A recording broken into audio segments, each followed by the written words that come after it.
Ya Rasulullah, salamun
kot manjing rasane uga hakikat manjing rasane ya Rasulullah salamun alaik ya Nabi asal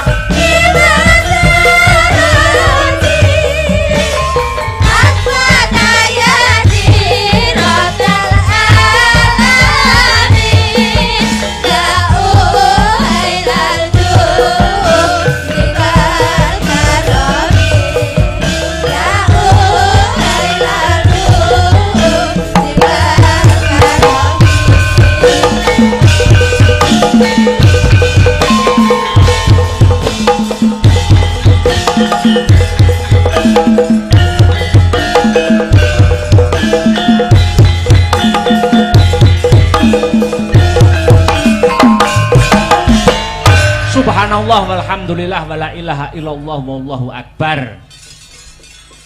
Nduk, anakku kang mituhu, ana dawuhmu apa, Mak? Leren sawetara ya, Nduk. Ngendhoni swasana kang kenceng, nggih, Yung. Sing luwih wigati ayo ndak kanthi ngaturake rasa puja lan puji syukur kang jero. Konjuk Gusti kang murbeng dumadi Allah Subhanahu wa taala, Tuhan yang Maha Esa, yang Maha Rasa sejati, nggih. Kang wis melimbarake berkah lan kenikmatan, wujude nikmat sehat, nikmat sempat, nikmat iman. Ngono ya, Yung. Nduk. Iya. Mokal tanpa nikmating pangeran aku karo kowe anakku bisa manunggal lan tetunggalan ing bengi iki. Oh iya, nggih Yung, heeh. Banjur aku karo Biyung bengi iki sowan ana ngendi lan dalam rangkaian apa, Yung? Iki sowan ana ing para pepunden lan sedulur kang lenggah ana ing desa Ngadipura, Kecamatan Wonotirta, Kadipaten Blitar. Acarane bersih desa, Nduk. Wah iya. Iki wis kelebu agenda rutin tiap tahun. Ngono. Bersih desa yang pada intinya ya kuwi wujud rasa syukure masyarakat kang lenggah mapan ana ing desa Ngadipura marang kabeh kenikmatan kang wis diparingake saka Gusti Allah. Oh nggih Yung, heeh. Iya. Dene taun iki, heeh. Awake dhewe sak kanca kang ketiban sampur pinercaya paring lelipur, heeh. Nggelar kelir gantung gong menghibur warga masyarakat Ngadipura. Wah hebat. Ing ngatasé awake dhewe lagi sepisan mrene nanging antusias lan apresiasi warga masyarakat kene luar biasa ya, Mak. Wah, tenan tak acungi jempol kok, Nduk. Ngono. Penonton kebak wiwit sore, heeh. Kamangka lagi sepisan iki sowan. Ngono. Mula itung-itung awake dhewe sowan ana ing kene uluk salam karo para warga masyarakat kene. Nggih. Ora arep apa-apa kok, Nduk, tenan. Sing baku nyambung tali paseduluran karo warga ing Ngadipura kang sarta ngalap berkahe para pepunden lan pinisepuh kang mapan ana ing Ngadipura kene. Nggih, Yung, heeh. Mula wis sak wajibe aku karo Biyung ngaturke panuwun marang para pepunden Ngadipura ya, Mak. Bener, Nduk, heeh. Ngaturke panuwun kang tanpa pepindhan, terima kasih yang sangat banyak kula kunjukaken setunggal. Nuni nggih Bapak Kepala Desa Ngadipura, nuni nggih Bapak Eko, heeh. Kang angka kalih sedaya perangkating Desa Ngadipura, Ketua Panitia Pak Kasun, ingkang boten lan sedaya panitia ingkang boten kula sebataken setunggal mbaka setunggal, ingkang sampun ikut andil mensukseskan lumadining adicara bengi iki. Wah, iya nggih ya. Uga ora lali ngunjuke matur nuwun marang sedaya lapisaning masyarakat Ngadipura ingkang sampun paring kapercayan kula sak kanca paring hiburan wonten papan mriki. Nggih ya, heeh. Alhamdulillah. Tur aku ki niteni kang sarta nyawang kahanane desa Ngadipura kene. Oh ngono. Kene iki kelebu desa sing komplit kok, Nok. Desa sing komplit. Agamane kuat, budayane ya kecekel. Oh ngono. Dadi agama karo budaya mlaku berjalan seiringan. Oh ngono. Mlaku bareng. Oh, agama karo budaya ki aja digathukke, aja dicampurke, mengko ndak warsuh. Oh ngono. Ibarate kaya ril sepur kae. Oh, ril sepur. Ril sepur kae tengen karo kiwa mlaku bareng. Ning yen digathukke sepure tabrakan. Oh ngono. Dadi kene iki agamane ya kuat, budayane ya kecekel. Wah tenan kok. Imane para warga masyarakat ning Ngadipura ki hebat luar biasa. Kok nganti masjid adzan Allahu Akbar, masyarakat Ngadipura gerutuk ning sawah. Ning masjid lah iya ning sawah ngejak ngampiri kancane terus dijak bareng ning masjid. Oh iya, luar biasa. Ngadipura sing dadi jenenge. Iya. Asma Kinarya Japa utawa nama membawa doa. Apa ana maknane? Ana Ngadipura. Ngadipura maknane apa? Yen pancen biyung ngendikake asma Kinarya Japa nama kuwi mengku doa. Ngadipura, nga iki apa? Ngabekti mring Gusti kang murbeng dumadi, nindakake ibadah nanging budayane tetep digondeli. Itulah warga masyarakat Ngadipura. Wah iya, kuwi nganga, ya. Bajute disesuwun marang Gusti. Muga-muga sak rampunge wayangan desa Ngadipura dadi desa sing baldatun, thayyibatun, warapun ghafur. Wah iya, Ngadi wis Bu. Pusat segala sektor mapan ana ing desa Ngadipura, pusat wisatane. Oh, ana pantai wae 10. Lah iya, Pusat budayane uga kecekel, uga pusat UMKM. Oh, ngono. Mula motone utawa slogane ana ing Bersih Desa tahun iki, UMKM maju, masyarakat gumuyu. Wah iya. Iya Mak, iya. Sing terakhir rasa siji lan sijine wis manunggal antarane Bapak Kepala Desa Pak Eko, warga masyarakat kang sarta dalang akbar sing disuwun mung Desa Ngadipura bisa selangkah lebih maju. Tepuk tangan untuk Desa Ngadipura pada malam hari ini. Wah. Iya, hebat luar biasa. Apike kaya ngene nek taun ngarep ra balik nek celorot ijo kan kulon aku ra melu-melu nduk. Wah iya. Celorot ijokan kulon apa wong mikul suket ngono lho. Lah iya, sowan komplit Mak, sowan komplit. Kanca-kanca asung panggondo bratan ing kautaman disingkat Astabrata. Wah iya. Saka kutha angin, kota Nganjuk. Dulur-dulur saka Ngadipura mbak menawa kapinujon senggang utawa dolan ning Nganjuk tak aturi mampir. Iya, mampir dalem keakbaran. Wah iya. Iya, iya. Nek warga kene iki tak kira ora mung disebut penggemar wayang. Oh ngono. Ning uga penikmat wayang. Ora mung penggemar wayang ning penikmat wayang. Buktine apa? Buktine ning lakon ya nggatekke, ning lagu-lagu ya menikmati, hiburane ya diapresiasi. Wah iya. Mulane kudu ngati-ngati pentas ana kene. Kesalahan-kesalahan kecil pas lakon wayang kuwi iso dikritisi karo pemerhati seni ning kene, Nduk. Apa ngono?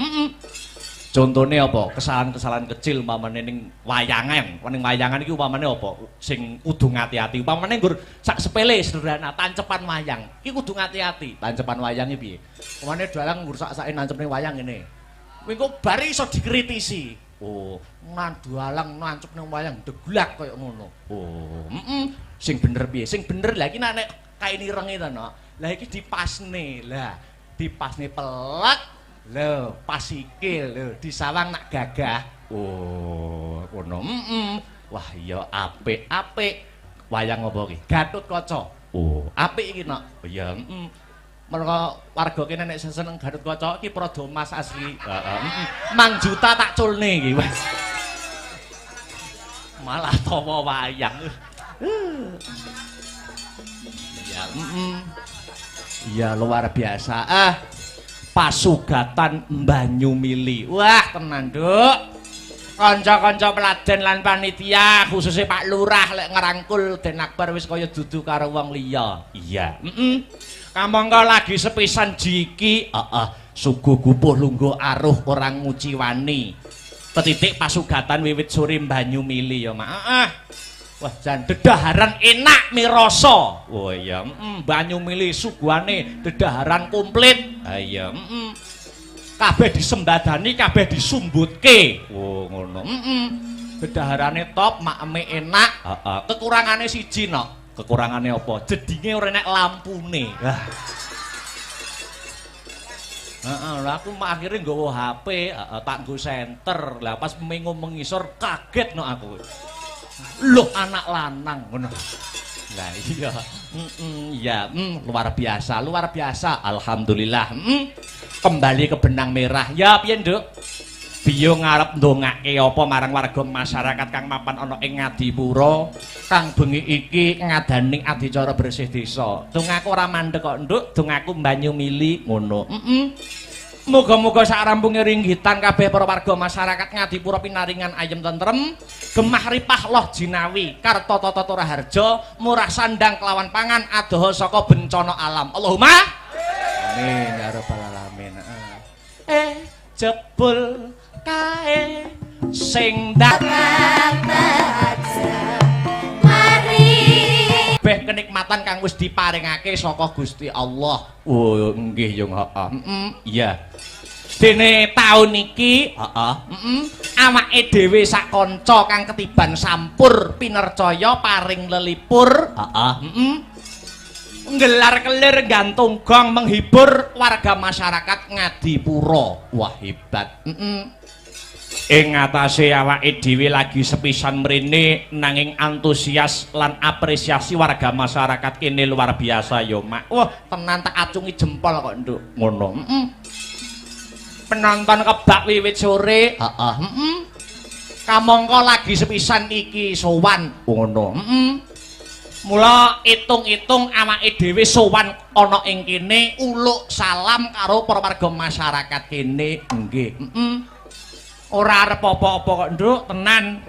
Sing baku nyambung tali paseduluran karo warga ing Ngadipura kang sarta ngalap berkahe para pepundhen lan pinisepuh kang mapan ana ing Ngadipura kene. Nggih, yung Mula wis sak wajibe aku karo Biyung ngaturke panuwun marang para pepundhen Ngadipura ya, Mak. Bener, Nduk, ngaturke panuwun kang tanpa pepindhan. Terima kasih yang sangat banyak kula kunjukaken setunggal. Nun inggih Bapak Kepala Desa Ngadipura, nun inggih Bapak Eko. Kang angka kalih sedaya perangkating Desa Ngadipura, Ketua Panitia Pak Kasun ingkang boten lan sedaya panitia ingkang boten kula sebataken setunggal mbaka setunggal ingkang sampun ikut andil mensukseskan lumadining adicara bengi iki. Wah iya nggih ya. Uga ora lali ngunjukke matur nuwun marang sedaya lapisaning masyarakat Ngadipura ingkang sampun paring kapercayan kula sak kanca paring hiburan wonten papan mriki. Nggih ya alhamdulillah. Tur aku ki niteni kang sarta nyawang kahanane Desa Ngadipura kene. Oh ngono. Kene iki kelebu desa sing komplit kok, Nok. Desa sing komplit. Agamane kuat, budayane ya kecekel. Oh ngono. Dadi agama karo budaya mlaku berjalan seiringan. Oh ngono. Mlaku bareng. Oh, agama karo budaya ki aja digathuke, aja dicampurke, mengko ndak warsuh. Oh ngono. Ibarate kaya ril sepur kae. Oh, ril sepur. Ril sepur kae tengen karo kiwa mlaku bareng. Ning yen digathuke sepure tabrakan. Oh, ngono. Dadi kene iki agamane ya kuat, budayane ya kecekel. Wah, tenan kok. Imane para warga masyarakat ning Ngadipura ki hebat luar biasa.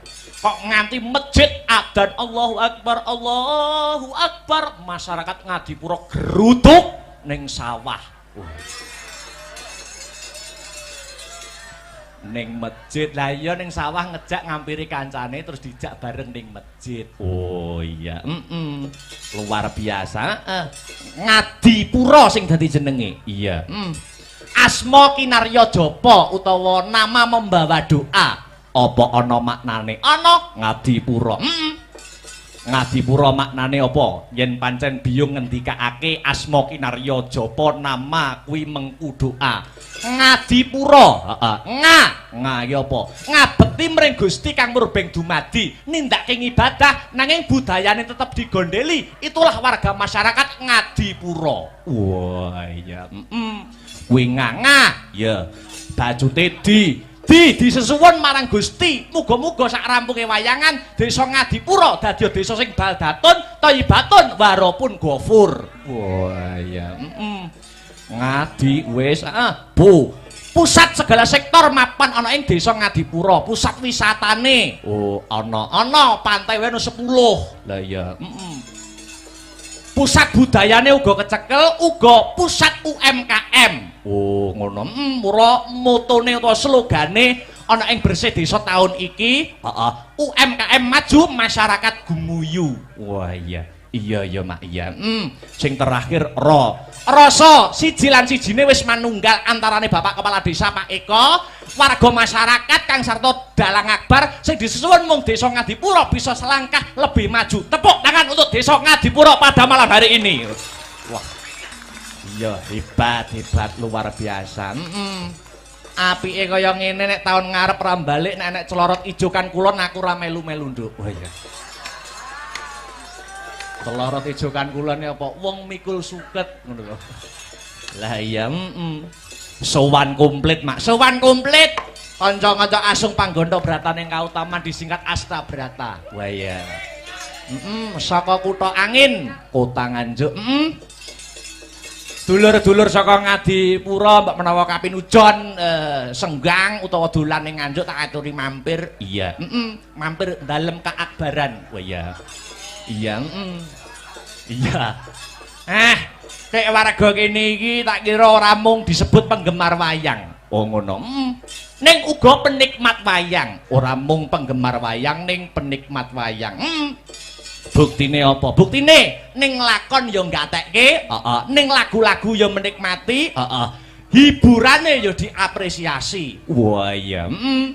Mulane kudu ngati-ngati pentas ana kene. Kesalahan-kesalahan kecil pas lakon wayang kuwi iso dikritisi karo pemerhati seni ning kene, Nduk. Apa ngono?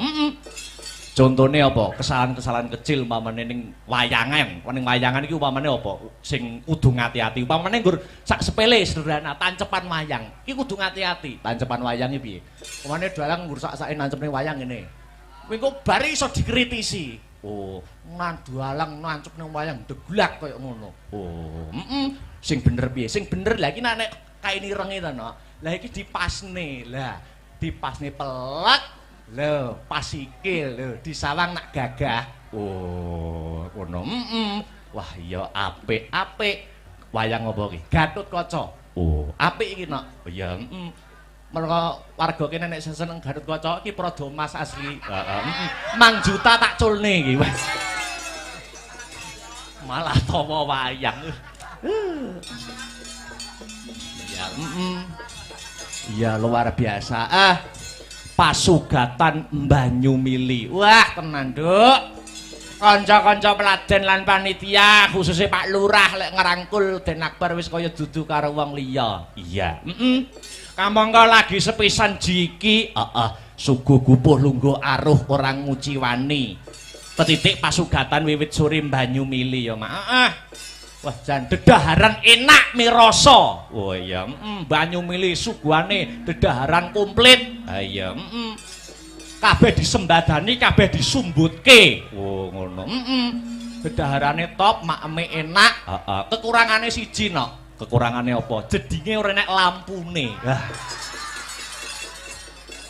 Aku akhirnya nggawa HP, tak nggo senter. Lah pas mengo mengisor kaget no aku. Loh anak lanang ngono. Lah iya. Iya, luar biasa, luar biasa. Alhamdulillah. Kembali ke benang merah. Ya piye, Nduk?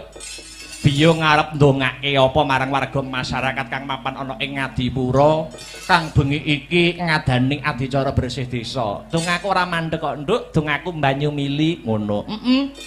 Muga-muga sakrampunge ringgitan kabeh para warga masyarakat Ngadipura pinaringan ayem tentrem, gemah ripah loh jinawi, karta tata raharja, murah sandang kelawan pangan adoh saka bencana alam. Allahumma amin ya rabbal alamin. Jebul kae sing ndak anti-anti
perjalanan nganjuk nganti tekan Ngadipura.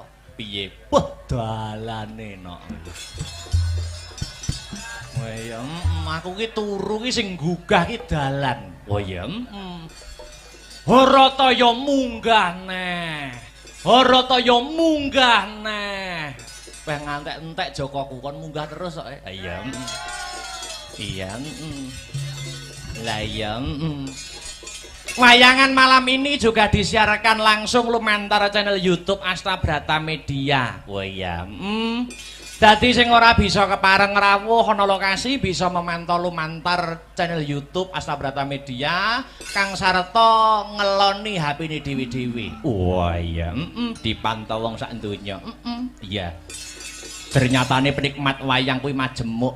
Ana penikmat wayang sing nikmati lakone, alur ceritane, ana sing seneng hiburane, ana sing nggur ndelok sindene, ana sing nonton ning lokasi nggur kepengin roh keramaian sobo bakule. Ayo, sing baku awake dhewe dadi pelaku seni, sak bisa-bisa sak gaduke nalar, sak kadaring lampah iso nyenengke kabeh panyuwunaning para pamirsa. Oh ngono mak. Godhong tela wae bisa gawe lega, kenang apa sesama manungsa kok ora bisa gawe lega. Wah iya nggih yung heeh.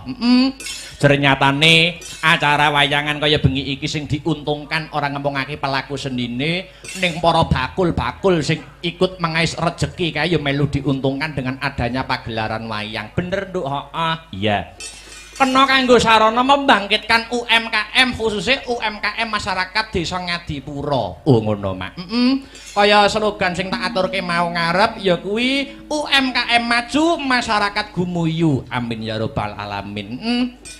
Sadurunge ngunggahke bintang tamu luwih dhisik aku kepengin ngaturke lagu wajib. Lagu wajibe apa? Lancaran bersih desa cunduk karo adicara sing kagelar bengi iki. Nggih yo. Lancaran bersih desa dibawani luwih dhisik. Sumangga Mas Herulinanta kula aturi bawa bersih desa. Iya. Iya. Mas Heru aja kon bawa akeh-akeh bengi iki tugase akeh. Iya. Udan palaran pokoke engko. Semangat. Iya. Yuk dibawani dhisik. Apaan iku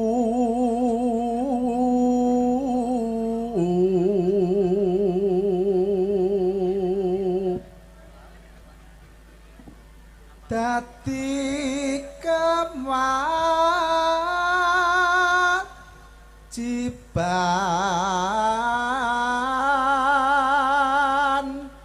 baku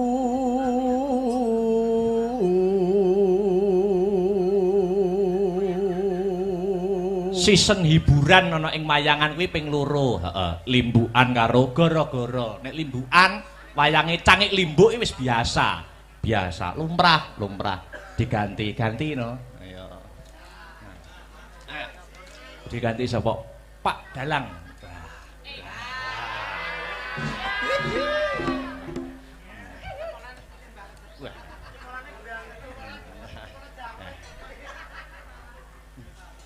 Pak Dalang dalem Pak Dalang yo gandengane Bu Sinden.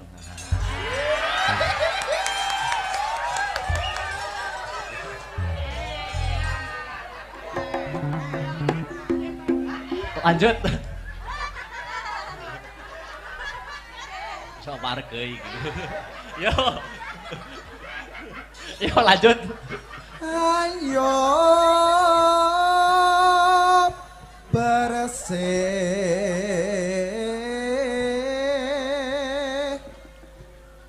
desa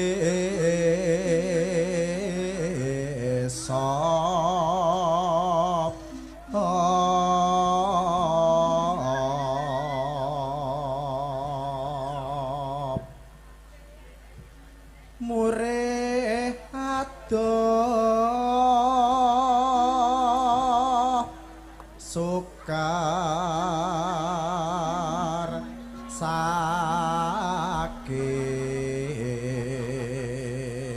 Yo, ditibakne lancaran bersih desa. Wis. Kriya kriya angliya